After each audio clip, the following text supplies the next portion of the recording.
Cinsi həvəs. İnsan çoxalma instinktinin təsiri altına cinsi yetişkənlik dövrünə qədər düşmür. Uşaqlığın davamlı yaşanmasına səbəb xüsusi orqan olan epifizdir. Beynin tam mərkəzində yerləşən bu vəz xüsusi hormon olan melatonin ifraz edir ki, melatonin də öz növbəsində cinsi aktivliyi ləngidir. Məhz buna görə də çox kiçik yaşlardan ifraz olunan cinsi hormonlar öz sözünü deyə bilmir. Başqa sözlə, melatonin cinsi hormonların təsirini neytrallaşdırır deyə uşaqlarda cinsi aktivlik müşahidə olunmur. Amma melatoninin qoyduğu məhdudiyyəti cinsi hormonlar, məsələn testosteron daim pozmağa çalışır və zamanla idarə etməni öz əlinə alır. Beləliklə cinsi yetişkənlik dövrü başlayır.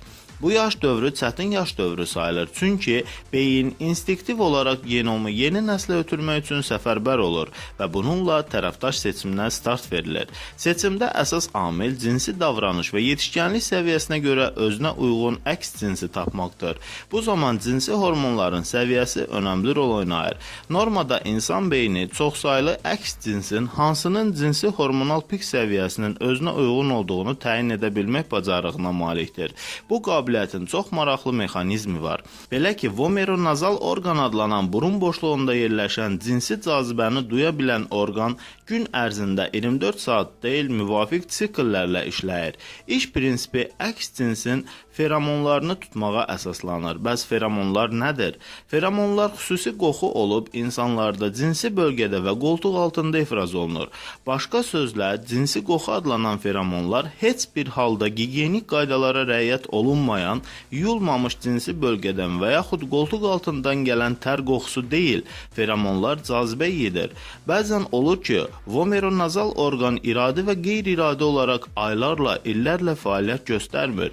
Bu zaman artıq feromonlarına uyğunlaşılmış cinsi tərəfdaşla kifayətlənilir. Elə ki, bu orqan işləməyə başlayır və ona xoş gələn feromonları tutur, bu zaman diqqət həmin feromonların sahibinə yönəlir. Bundan sonraki proses kişilərdə görmə orqanına keçir.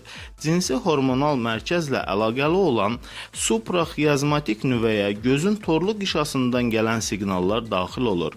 Bu nüvə cinsi prosesləri nəzarətdə saxlayır. Qadınlarda isə cinsi hissiyat səsə orientasiya olunur. Cinsi reseptorlar isə eşitmə mərkəzinə bağlıdır. Bir əsas detal da unudulmamalıdır ki, cütlüyün münasibətinin dözümlülüyü onların xarici görünüşcə oxşarlığından da asılıdır. Bu yaradılış tərəfindən insanlara verilmiş bir xüsusiyyətdir ki, insan özünə uyğun gələni ayırd edə bilsin. Hazırladı Rauf Kazımov, həkim, uroloq.